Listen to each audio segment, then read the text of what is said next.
A través de la historia, todas las personas, todas las congregaciones, todas las diferentes denominaciones cristianas se han preguntado cuándo y cómo regresará Cristo. Una de las preguntas principales que me hacen a mí cuando me entrevistan en diferentes lugares es: ¿usted cree que estamos ya en la última generación? ¿O usted cree que ya llegamos al final de la historia? ¿Usted cree que Trump, estos 4 años van a ser los últimos 4 años de Estados Unidos de Norteamérica?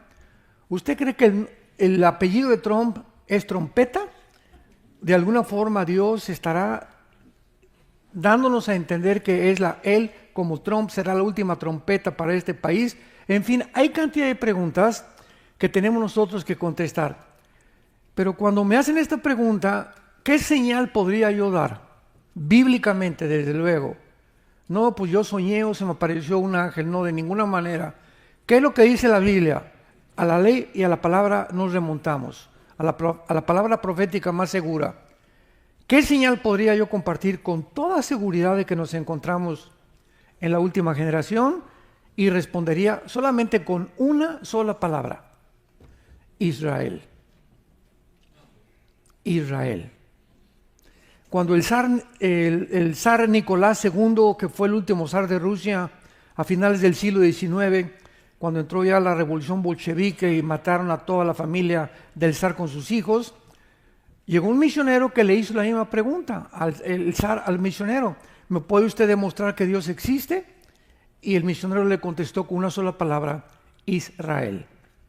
Cuando nosotros no conocemos ni entendemos el significado, el centro donde Dios puso el termómetro de toda la historia humana, que es la nación de Israel, no vamos a entender la Biblia.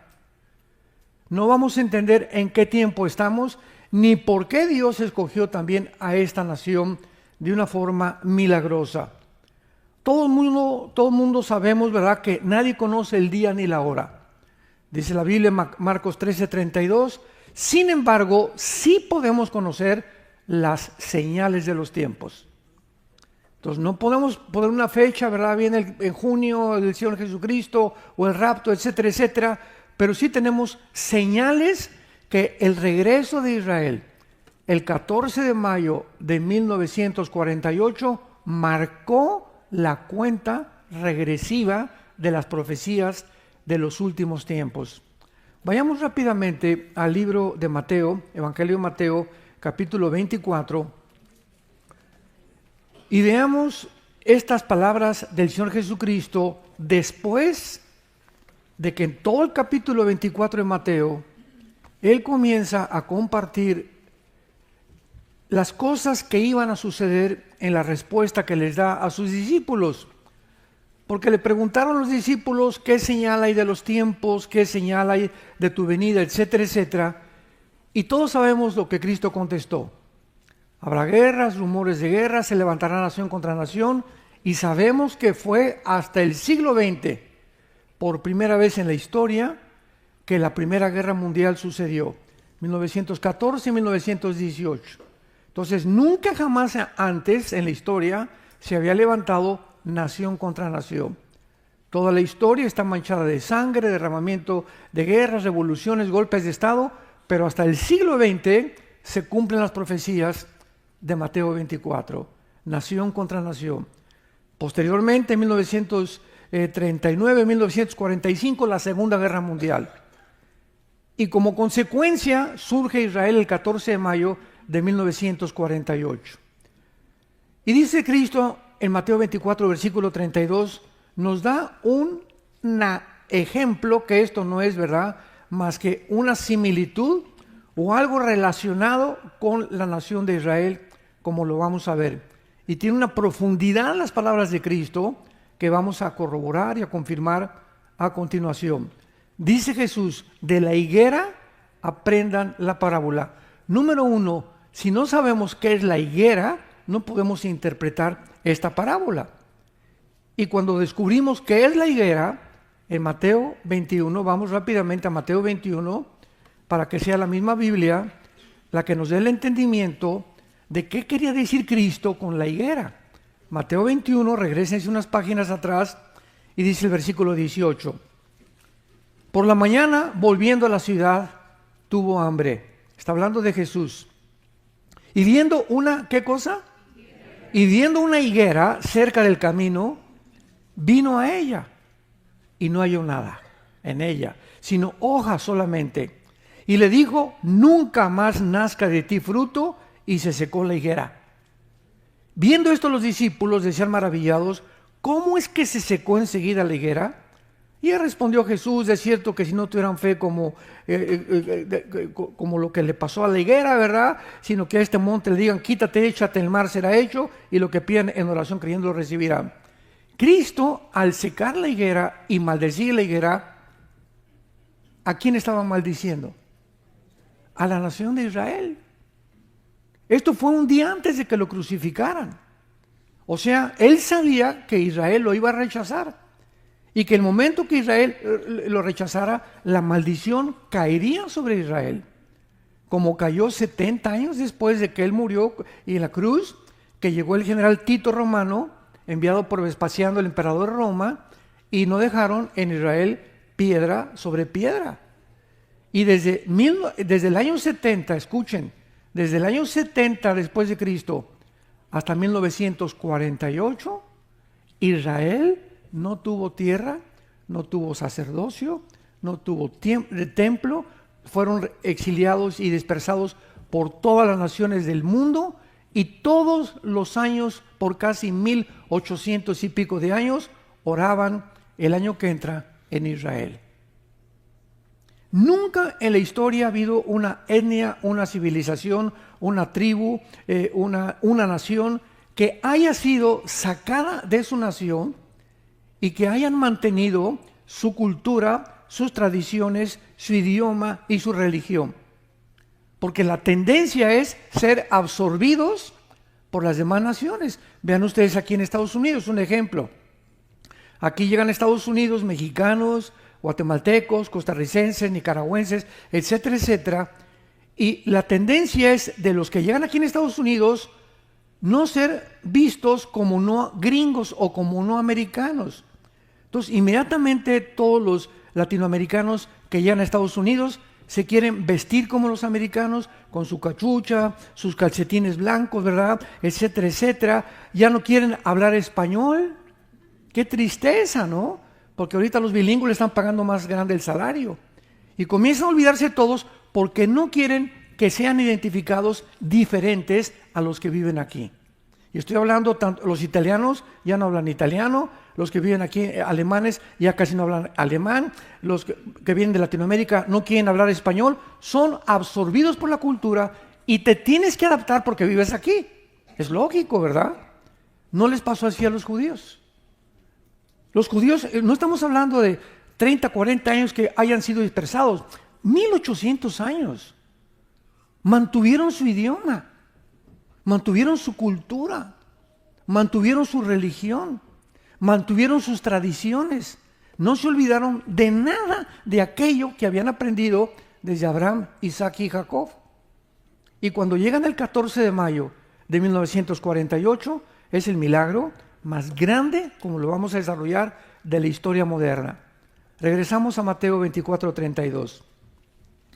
De la higuera aprendan la parábola. Vamos a traducirlo de Israel. ¿Correcto?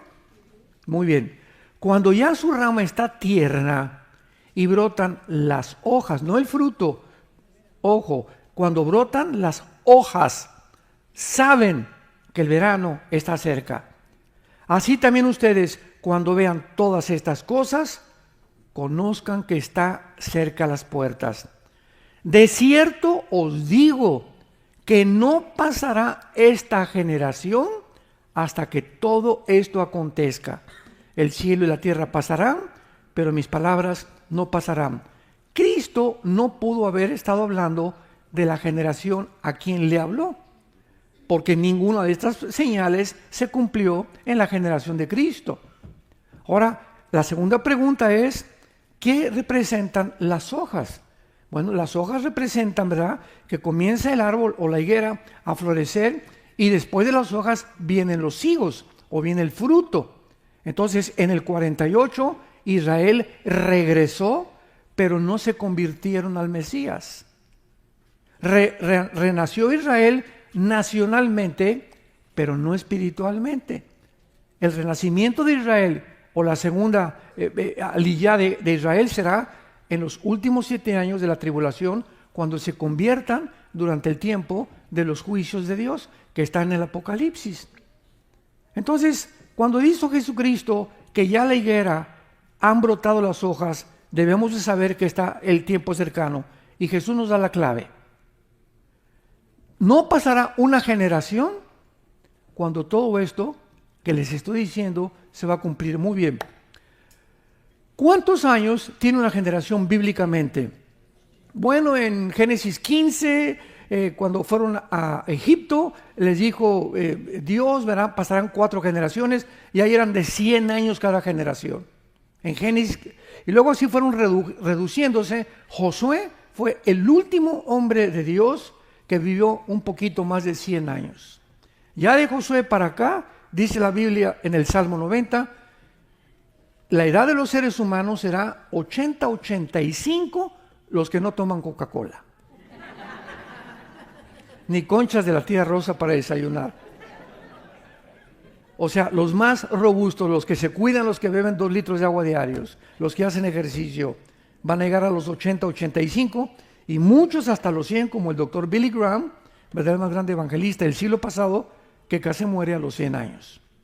Entonces, realmente el equilibrio se encuentra entre 80 y 85 años. Muy bien. No pasará una generación de 1948 y le sumamos 80, ¿cuánto da? 2028. ¿Acaso estoy yo diciendo que Cristo viene en el 2028? De ninguna manera, porque el calendario fue alterado por el Papa Gregorio en el siglo III de la época cristiana. Entonces, el calendario judío es de 360 días y el Papa Gregorio lo cambió a 365 días. Se le agregaron 5 días, minutos y segundos al calendario que tú y yo estamos sometidos a él. Entonces, le agregamos los años bisiestos, ¿verdad? Entonces, hay un revoltijo ahí, ¿verdad? Es en 2028. ¿En qué año nos encontramos entonces realmente? Muy bien, para no hacernos tantas bolas. Cuando Dios dijo, en 6 días va a hacer crear la tierra y en el 7º van a descansar, dice 2 de Pedro 3 que para Dios un día son 1000 años y 1000 años son como un día. Entonces ahí estableció un patrón cronológico Dios en la creación, mostrándonos que la humanidad iba a existir durante 6000 años. Vamos a hacer cálculos. De Adán a Abraham pasaron 2000 años.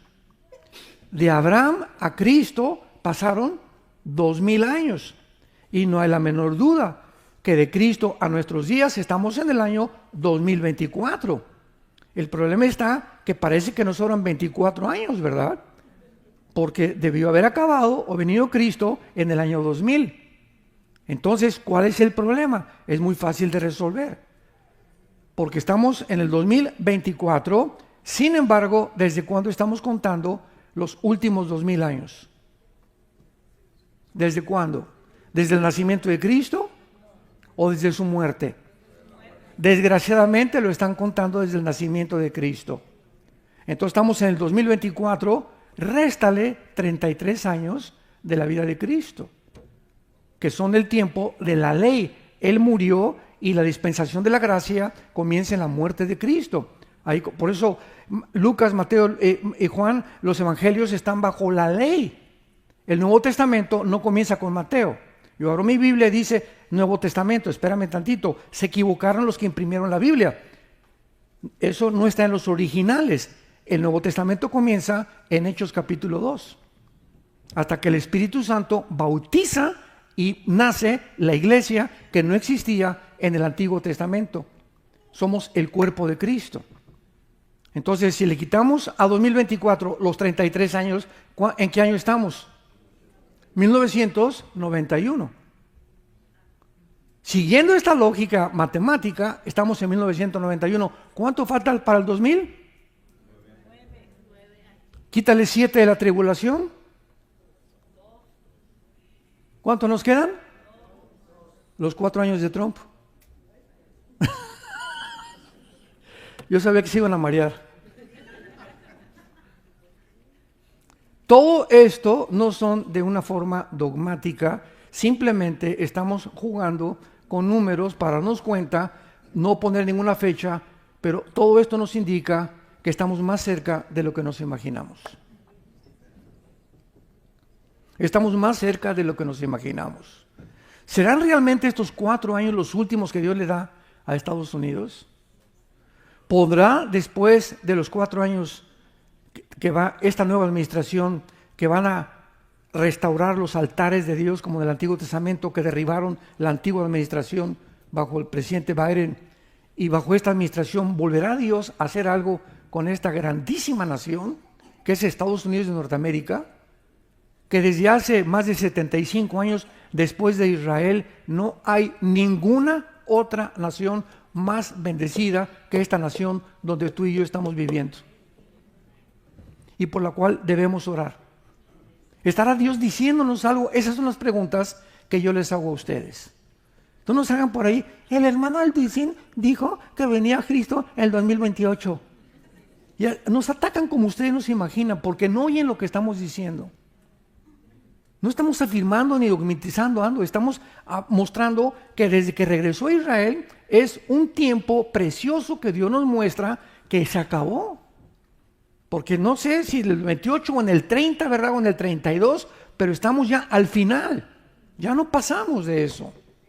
Nos encontramos al final de la historia. Damas y caballeros, santos de Dios, ya deja de jugar con Dios.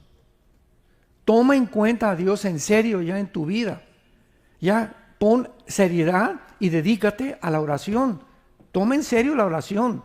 Levántate las mañanas a las 4, 5, 6, 7 de la mañana, a la hora que puedas, híncate o siéntate como estés más cómodo con tu Biblia. Busca a Dios en la palabra, ora. Señor, te pido por mi esposa, por mis hijos, por mis nietos, etcétera, etcétera. Te pido por el país, te pido por los líderes, te pido por Joe Biden, por Kamala, por todos estos hombres y mujeres que hicieron tantas maldades en este país. Señor, sálvalos, ten misericordia de ellos. Porque así nos manda la Biblia a orar por todos los hombres. ¿Saben ustedes que se convirtió el Chapo? ¿Saben ustedes que se convirtió el Chapo? Y la gente, ¿cómo es posible? Narcotraficante. Pues sí, Dios vino a buscar pecadores. Dios vino por ellos, por los peores. Dice el apóstol Pablo, yo maté cristianos. Pablo perseguía a los cristianos. Y Dios tuvo misericordia, dice en 1 Timoteo capítulo 1, pero Dios tuvo misericordia de mí para que yo sea ejemplo a los demás de que Dios vino a salvar, no a los buenos, a los malos. Hay misericordia para todos. La mamá del Chapo resulta que era cristiana y tenía una iglesia allá cerca de Sinaloa. Y cuando lo fue a buscar fue la única persona que le permitieron ir, ahora que está encerrado en una prisión de alta seguridad, parece que en Nueva York, ¿verdad? Para que entrara. Y salió dando testimonio, mi hijo acaba de recibir a Jesucristo. Yo oré por él desde que era niño. Y tenía que estar encerrado para que pudiera entender que necesitaba a Dios. Hay otro grande hombre, ¿verdad? En México, el general Arturo Durazo, que fue jefe de la policía. Y fue tremendo. Y yo tuve la oportunidad de estar con él casi un año. Él mandaba su helicóptero, me recogía, me mandó al Colegio de los Generales en el Desierto de los Leones.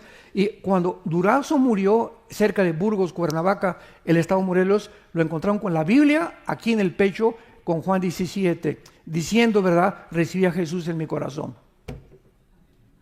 Y la gente, ¿cómo es posible que esas personas? Pues sí, por eso vino Cristo. Por eso los fariseos, cuando estaba en la cruz del caballo, ¿cómo es posible que este hombre, siendo pecador, la Biblia dice, maldito el que es colgado en el madero, Dios lo pueda perdonar? Esos son los fariseos. Cristo vino por los malos, por aquellos, la sangre de Cristo limpia de toda maldad. Y Dios puede hacer milagros con la gente que para nosotros ya no tiene remedio.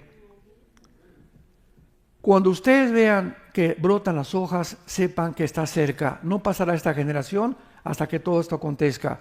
Estaremos en esta generación, es que no hay más que esta generación, es la última generación. 2028, 2029, 2030, más o menos no sabemos, pero estamos en la final generación.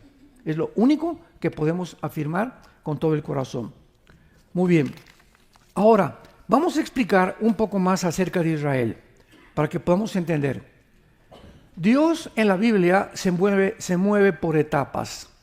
Primero Abraham, ¿verdad? Pero bueno, Adán y Eva, los descendientes de Adán y Eva, Génesis 10, las 70 naciones que formaron actualmente el mundo, porque todos descendemos de los 3 hijos de Noé, Jafet, Sem y Cam.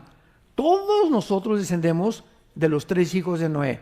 Los jafetitas fundaron el continente europeo, o los anglosajones. Todos los blancos o de ojos claros son anglosajones, aunque vivan en Atlacomulco. Y descienden, son jafetitas. Todos los semitas son tanto árabes como judíos, y son los que están poblando el Medio Oriente, el Oriente y el Asia Central. O sea, chinos y coreanos son semititas, y ellos por el estrecho de Bering emigraron al final de Alaska, de Alaska, en la conexión, en un mapa, en la conexión que tiene con el Oriente o con el Asia, y por ahí emigraron y entraron aquí a Estados Unidos y fundaron Estados Unidos. ¿Quién fundó Estados Unidos? Los Sioux, los Cheyenne, los Cherokees. Esos son los verdaderos norteamericanos. Todos nosotros somos migrantes, pero ellos son los verdaderamente que fundaron. ¿Quién fundó México, verdad? Pues aztecas, tlaxcaltecas, chichimecas, mixtecos, zapotecas, etcétera, etcétera. Atinanchi, Tutimajayo, Tonanchi, Tumajayo, Onajayo, Nocanica, Yocanica, Yomandola. Les acabo de hablar en zapoteco, porque mi papá trabajó en Oaxaca y tuvo que aprender el dialecto zapoteco, hacía carreteras en Oaxaca, y me enseñó este es un verso en zapoteco. No son lenguas, ¿eh? Entonces, si entendemos esto, ya entendemos de dónde venimos. Y de Cam viene el continente africano. Todos los negritos, ¿verdad? Los morenos vienen del continente africano. Después viene el diluvio, 1500 años. De Abraham al diluvio pasaron 1500 años.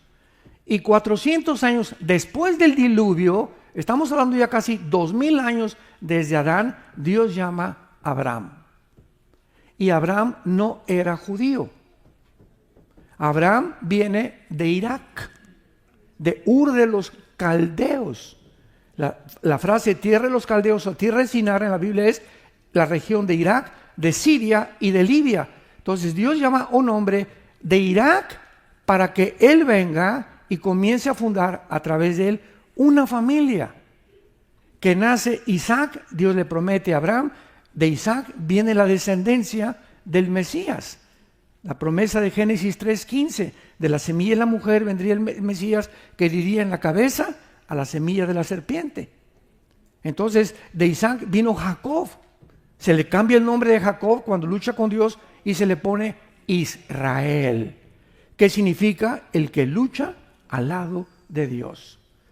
Por eso dice Gálatas que nosotros, la iglesia, somos los verdaderos israelitas, porque ahorita Dios tiene en la banca a Israel y a nosotros nos está usando porque luchamos junto con Él. Y Él está de nuestro lado también. Entonces, si entendemos esto, vamos a entender la historia. Entonces ya se forma una familia. De Jacob nacen 12 hombres, 12 tribus. Y de una de las 12 tribus viene el Mesías, de la tribu de Judá. Que Judá significa alabanza. Entonces de ahí viene David, de ahí viene Salomón y de ahí viene toda la descendencia hasta la Virgen María. Y cuando la Virgen María, no sabía ella, una muchacha humilde, tenía entre 14 y 18 años. Porque la palabra para virgen en el hebreo es alma, con H al final, que significa una doncella entre 14 y 18 años. Y les aparece el ángel Gabriel y le dice, vas a ser mamá. Pero ¿cómo que voy a ser mamá? Si ni a Cancún nos hemos ido de luna de miel. Estamos comprometidos, José y yo. No, no, no te asustes, le dice el ángel Gabriel, que es el mensajero de Dios. María, el santo ser que vas a tener en tu vientre no va a ser el esperma el que está comprometido contigo, de José, sino que el Espíritu Santo va a fertilizar tu óvulo y el esperma XY, que es el que determina el sexo masculino, lo va a poner Dios, hablando genéticamente. Porque tú eres hombre, porque tú tienes el cromosoma XY. Y tú eres mujer porque tienes el cromosoma XX. Así que si tienes el XY, y aquí te dice que no eres lo que biológica y genéticamente Dios te diseñó, tu problema es mental, no es físico. Pero es una persona que niega su sexo, es una persona que comienza a autodestruirse, porque está luchando contra Dios, está luchando contra su metabolismo, está luchando contra su sistema celular, inclusive, negando que yo no soy lo que mi biología me dice. Bueno, pues entonces eres el hombre araña. Así pues, pasa toda la historia en el Antiguo Testamento. Llegamos a la Virgen María. Cuando nace Jesucristo, nace por la obra del Espíritu Santo. Ahora la pregunta, que hasta 1954 no se podía contestar, era, ¿por qué José no pudo tener relaciones con María? ¿Por qué no podía nacer Jesús como tú y yo nacemos? ¿Qué cosa hay genéticamente, biológicamente, que la Biblia se adelantó a 1954? ¿Qué pasó en 1954? Bueno, se les da el premio de química a los doctores Watson y Crick, norteamericanos, porque descubren la molécula del ácido desoxirribonucleico, que es el ADN o el DNA en inglés. Y ahí descubren que cada célula de nuestro cuerpo, o sea, tenemos billones de células desde el cerebro hasta la punta de los dedos de nuestros pies, estamos pero invadidos, todo el cuerpo es células, y en cada célula de tu cuerpo y en cada célula de mi cuerpo hay información. Hay un código escrito, un programa, para que en el idioma de la cibernética, hay un programa en cada célula de nuestro cuerpo que determina quién eres tú y quién soy yo. En cada célula de tu cuerpo está el color de tus ojos, de tu piel, tu estatura, tu páncreas, tu estómago, tu piel, cómo eres, el color de tu piel.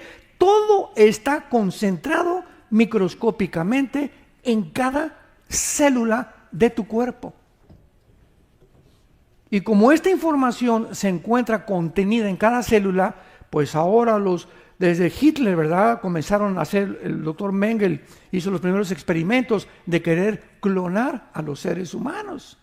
Y han clonado la oveja Dolly, el siglo pasado, ¿verdad? Fue el primer experimento genético que hicieron. ¿Por qué? Porque de una célula puedes reproducir al ser que tiene esa célula. Y se determina también al descubrir la genética que el cromosoma o la célula del perro nunca se podrá cruzar con la gata, ni tampoco el caballo con una mula, ni el rinoceronte con un camello, ni el tiburón con un delfín, ni un halcón con una águila. Todos tenemos un código genético. Todos los seres humanos somos humanos y la sangre humana es sangre humana, no es sangre de animales. Y esto impide la teoría de la evolución. Y echó y destruyó la teoría de la evolución. 10 años después, 1964, 65 hasta el 70, más de 60 científicos ateos en el mundo se convierten y comienzan a leer la Biblia. Porque no había más que dos opciones desde hace más de 600 años para creer. ¿Quién hizo el universo? Una, o apareció por un accidente, ¡pum!, dijeron, el Big Bang, una gran explosión, cabeza de aguacate. ¿Y quién produjo la explosión? ¿Acaso la nada produce algo? La nada produce nada. Entonces los ateos comenzaron ya a luchar, pero no tenían ninguna otra más que la Biblia. Ah, no, pero la Biblia no, porque es un libro religioso y yo soy ateo y yo no puedo creer en ningún Dios. Y si yo digo que soy ateo, no puedo aceptar la Biblia. Y cuando la ciencia los vuelve locos y los avergüenza y los humilla, mostrándoles científicamente que ni la biología, ni la genética, ni la segunda ley de la termodinámica contradicen totalmente la teoría de evolución, comenzaron a rascarse el pelo y decir, no nos queda otra más que creer lo que dice el libro del Génesis. En el principio Dios creó los cielos y la tierra. El universo es creación de un Dios todopoderoso que mandó a su Hijo, lo envió para decirnos cómo vivir, cómo llegar a Él y cómo creer en Él.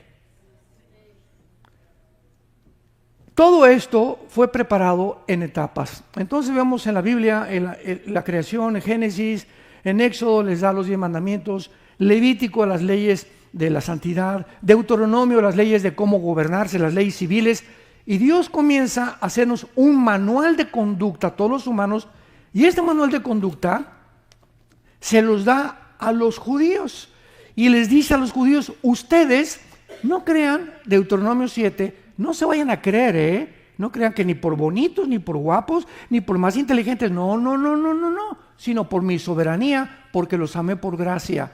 Y así como escogí ustedes, pudo haber escogido a los mexicanos, a los españoles o a los franceses, el hecho es que Dios escogió un grupo determinado para a través de ellos enviar al mundo la Biblia. Vayan al mundo, aquí están mis leyes, aquí están mis códigos de conducta y predíquenlos al mundo entero. Ellos fallaron y vino Jesucristo y los rechazan. A quienes Dios les había entregado sus leyes, lo crucifican. Y ahora Dios levanta una nueva entidad que somos tú y yo, que se llama la iglesia. Y ahora le agrega el Nuevo Testamento y nos los da a nosotros. Y se completa este libro sagrado en 66 libros que contienen la mente y la voluntad de Dios para tu vida y para mi vida. Y esta nación, después de Israel, es la única en el mundo que en los tribunales te hacen jurar sobre el Corán, sobre el Triquivaca, sobre los Vedas. Jura usted decir la verdad y por la verdad, hasta cuando nombran presidente, hasta Obama juró sobre la Biblia. Hipocritón.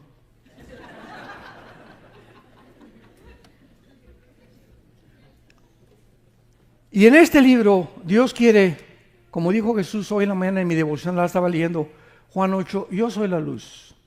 Yo soy la luz. Cualquiera de ustedes que me sigue, ahorita en la confusión en la que vive el mundo, las tinieblas van a desaparecer de tu mente y vas a comenzar a entender cuál es la razón por la cual te di esa esposa, los hijos que tienes, el trabajo que tienes y la necesidad, por qué viniste ahora a estas conferencias, porque Dios tiene un plan para tu vida.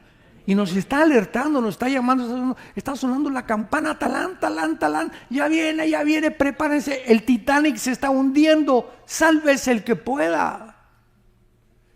No te hundas con el mundo se está hundiendo, todo se está derribando alrededor de nosotros, sistemas de gobierno, filosóficamente, religiosamente, económicamente, políticamente, el mundo es un caos, está a la orilla de un abismo el mundo actualmente.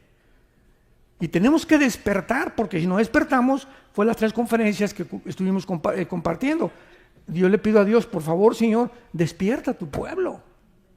Ya, sacúdelos así, que se den cuenta que esto no es un juego, esto no es Disneylandia.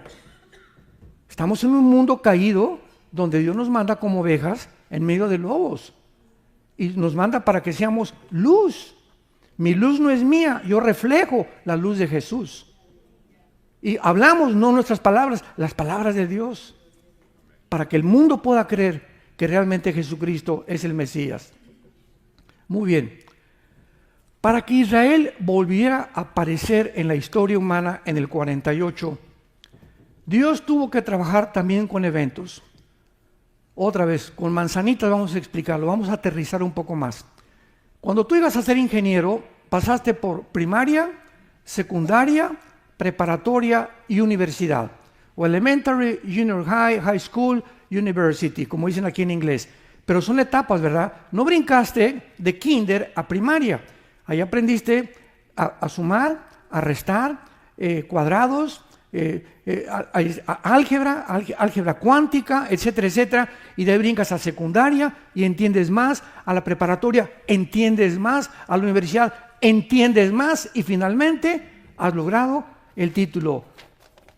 Juan Campaney, usted es doctor, usted es médico, usted es abogado y este título lo pongo en mi oficina para que la gente que entre vea que soy psiquiatra, psicólogo, ingeniero, arquitecto, que luché y pasé muchas etapas y no fue fácil para llegar a donde estamos actualmente.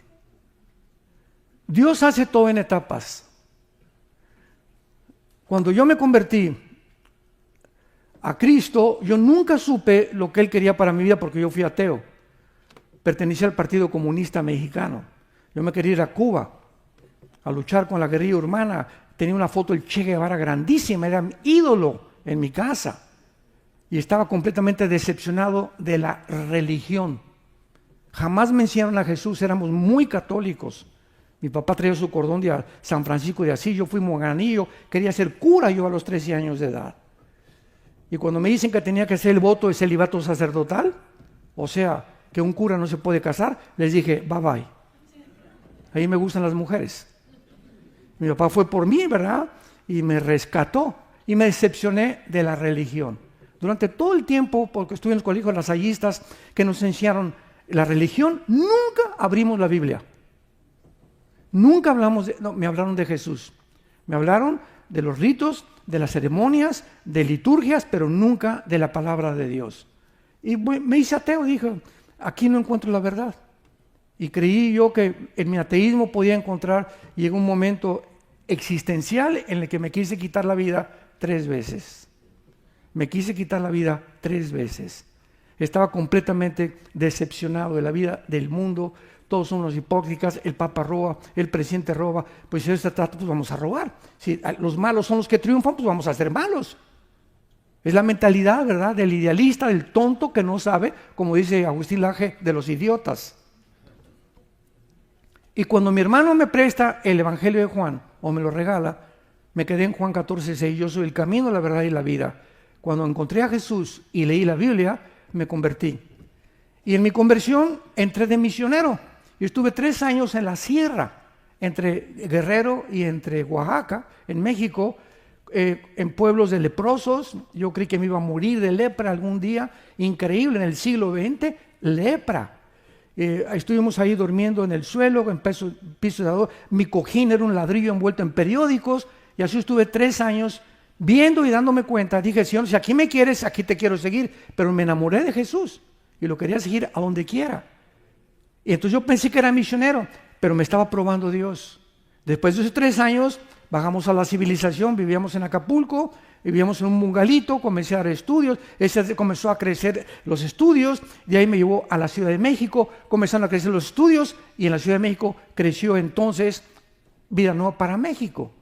Entonces de misionero me llevó al pastor, a maestro, a evangelista. Luis Palago me habló para un argentino para que trabajara con él durante 3 años, 1989 al 91, y entonces comencé a conocer a Billy Graham, a recorrer muchos lados predicando el evangelio, y finalmente formamos en el 91 Vida Nueva para el Mundo, donde estamos ahorita. Pero donde estamos ahorita son etapas que Dios nos llamó, y mucha gente cree que nosotros aparecemos ya de repente. Este año cumplo 48 años de predicar el evangelio de Jesucristo.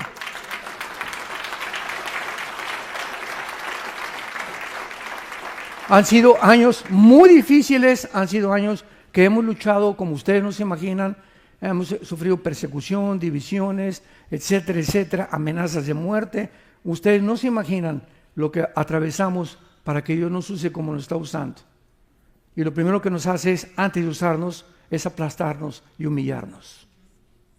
Y en esos 3 años en la sierra como misionero, Dios me sacó todo aquello que yo podía creer que era mío, para que me pudiera usar. Dios llamó a Moisés después de Egipto, 40 años, y estuve estudiando jeroglíficos, e historia, y geografía, y el idioma de los egipcios, etcétera, etcétera. Y cuando Dios lo llama, lo lleva 40 años a ver lagartijas en el desierto, a no hacer nada absolutamente, o sea, a despojarlo y a mostrarle que no era el conocimiento que él tenía ni su intelectualidad lo que él iba a usar. Y ya que vio que Moisés estaba completamente hecho lo que él quería hacer, lo llamó y le dijo: quiero que guíes a 2 millones de cabritos, porque no eran ovejas, era un pueblo rebelde, terco, quejumbroso y criticón, porque cada ratito lo atacaban a Moisés. Entonces Dios nos prepara, hermanos, no sé en tu caso, pero tú en el momento en que tú estás ahorita, Dios te está preparando. En tu matrimonio tienes problemas, te está preparando para algo, para que seas paciente, porque el matrimonio es el gimnasio de Dios. Ahí es donde aprendes a ser pacientes, a aguantarla o aguantarlo. Ahí es donde Dios trabaja con nuestro carácter. A muchos de ustedes jóvenes tienen papás, tal vez mi papá es un gritón y no tiene, te está preparando Dios para que ames a pesar de que eres odiado o rechazado.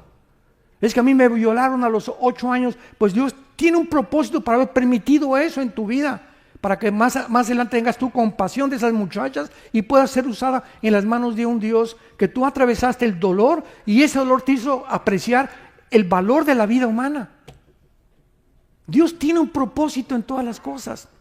Entonces, para que llegara Dios a Israel en el 48, tuvo que levantar un hombre llamado Teodoro Herzl. Él comenzó a tener la visión de que Israel tenía que regresar, pero el Medio Oriente rápidamente estaba en manos del Imperio Otomano, de los musulmanes. Entonces llega la Primera Guerra Mundial y pierden Alemania la Primera Guerra Mundial y el Imperio Otomano es conquistado por los ingleses. Y los ingleses sacan, vean la preparación, para que Israel regresara a su tierra no podían estar los otomanos. Entonces Dios saca a través de los ingleses a los otomanos, viene la Segunda Guerra Mundial, vienen los nazis y votan las Naciones Unidas para que Israel regrese a su tierra. Primero, el sueño de Herzl, el Imperio Otomano tiene que ser sacado.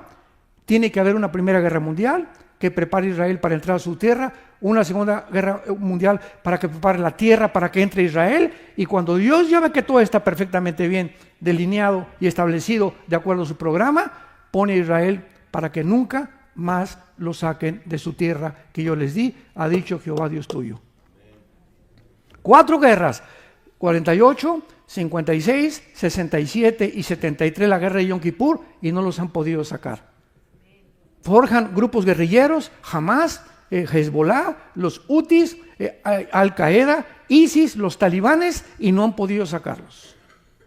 Hace una matazón el 7 de octubre del año pasado y no pudieron, a pesar de este genocidio que hicieron, poder sacarlos de su tierra. Porque dice Jeremías 31, 35 al 37, aunque los cielos puedan desaparecer y pueda desaparecer la tierra, nunca más será desaparecido Israel. Israel es indestructible. ¿Cuál es el mensaje a nosotros? Que si Dios perdonó a Israel y ha cumplido sus promesas, ¿cuánto más a nosotros que nos dio a su Hijo Jesucristo?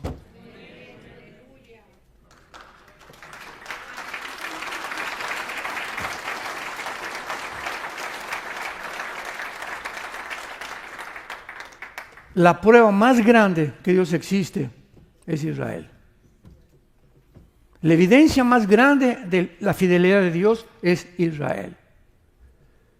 Nadie hubiera podido soportar un pueblo que es minúsculo ahí en el Medio Oriente, la única democracia en el Medio Oriente, rodeados por más de 30 millones de árabes que no han podido sacarlos. No han podido echarlos al Mediterráneo.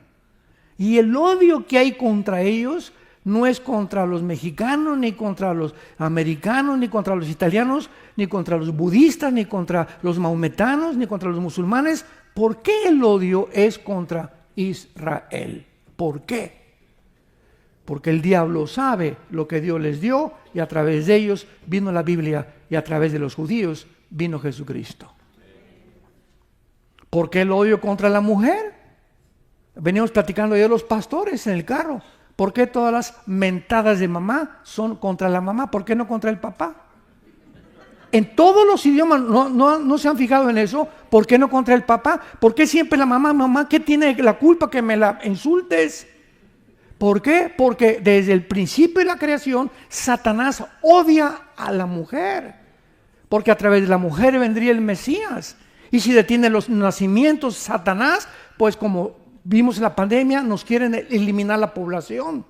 Entonces, ¿a quién usa Satanás? Para humillar a las mujeres, para golpear a las mujeres, a nosotros los hombres. De ahí viene el machismo.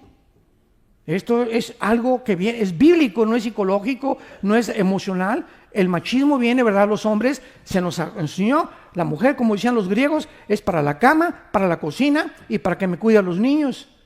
Y comenzó a correrse esto en el mundo entero, árabes, judíos, mexicanos, etcétera, etcétera. Tómala y déjala. Y usted está para que me haga los chilaquiles. Y ándele y muévase. Y comenzamos a despreciar a la mujer. Nos casamos, no le abrimos ni la puerta del carro, ya no le damos flores, ya no le decimos que la amamos, perdemos el enamoramiento, perdemos el romance. ¿Por qué? Porque somos hijos de macho camacho. Y entramos a Cristo y entramos al cristianismo y lo primero que Dios trabaja con nosotros los hombres es con el machismo. Y ahora nos dice Dios, si tu esposa no es tu reina en tu casa, no te acerques a orar conmigo.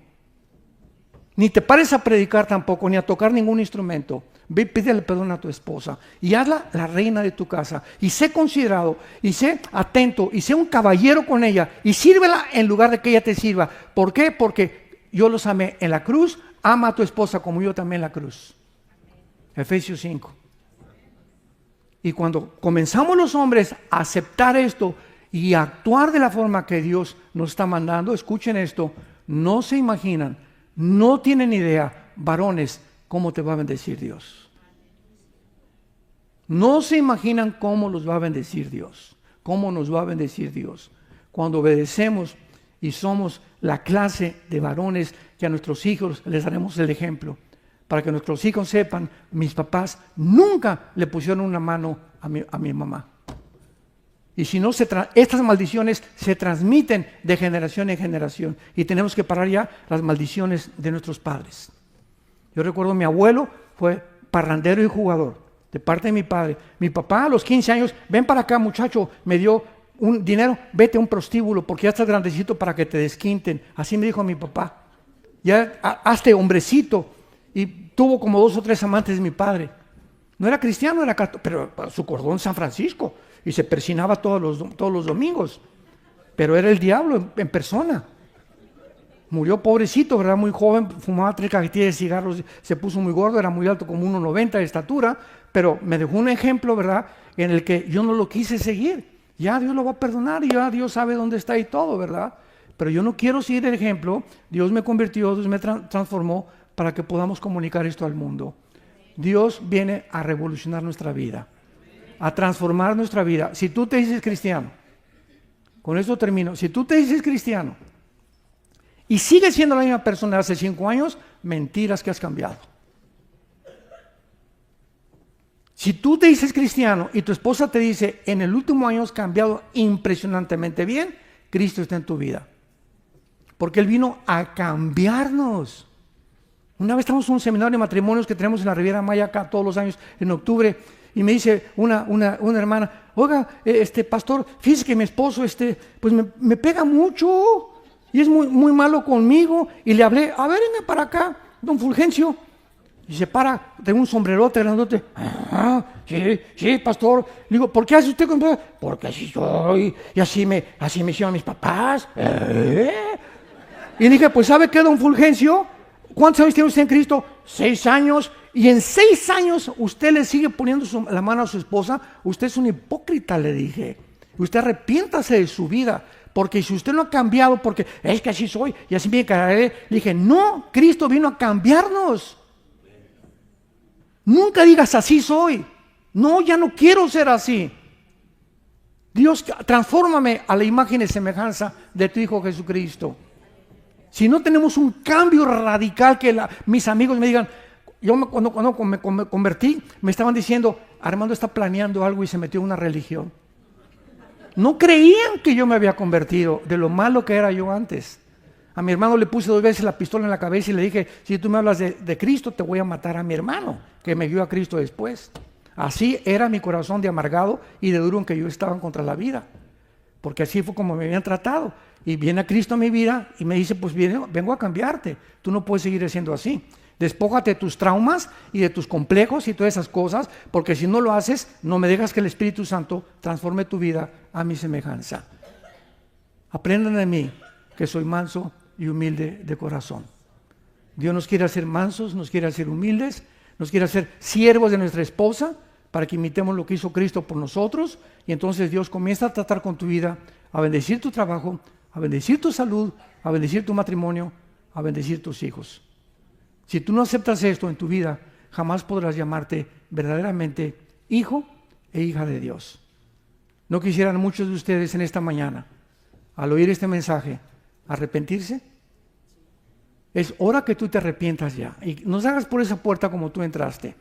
Yo te pido que te arrepientas de tu vida, que tal vez ni siquiera eres cristiano, eres religioso, pero si tu vida no ha tenido cambios radicales, drásticos, que la gente nota que tú no eres la misma persona, tu cristianismo es mera religiosidad. Arrepiéntete antes de que venga la hora, mueras y te engañes al abrir los ojos rodeado de demonios y no de los ángeles que vienen por nosotros para llevarnos a Dios. Padre, te damos gracias por tu palabra en esta mañana. Gracias, Señor, porque nos amaste con un amor eterno, de tal manera que en esa cruz tu Hijo fue crucificado, fue muerto, enterrado y resucitado a los 3 días, para que ya no vivamos para nosotros mismos, sino para aquel que murió y vivió para nosotros. Porque si vivimos, para Él vivimos; si morimos, para Él moriremos. Ya sea que vivamos o que muramos, te pertenecemos. Recordamos las palabras de Pablo: con Cristo estoy juntamente crucificado, y ya no vivo yo, mas vive Cristo en mí, y lo que ahora vivo en la carne, lo vivo por la fe en el Hijo de Dios, el cual me amó y se entregó a sí mismo por mí. Mas Dios muestra su amor para con nosotros en que, siendo pecadores, Cristo paga en una cruz por tus maldades y por mis maldades, despreciado y desechado entre los hombres, varón de dolores, experimentado en quebranto. Escondimos de él el rostro, fue rechazado y no lo estimamos, mas ciertamente él llevó nuestras enfermedades, él llevó nuestros dolores. Lo tuvimos por azotado de Dios y abatido, mas Él abrió sus brazos llenos de sangre y nos dijo, y te lo dice en esta mañana: te amo. Dios te ama. Dios nos ama. Y el que no escatimó a su Hijo, ¿cómo no nos dará todas las cosas si nosotros se las pedimos? Ábrele tu corazón esta mañana y dile: perdona mis pecados,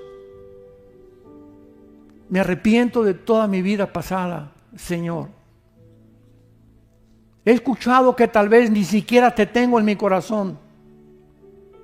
Quiero experimentar ese cambio que tú prometes en la Biblia a los que te siguen. Por eso, Jesús, te pido que entres en este instante a mi corazón. Creo que a los 3 días resucitaste y que cuando yo muera, moriré en paz, porque he hecho la paz contigo en esta mañana mediante la sangre de tu cruz. Y te doy las gracias por tan grande amor. En el nombre de Jesús. Amén. Los cielos y la tierra pasarán, pero mis palabras permanecerán. Gracias a Dios por su palabra.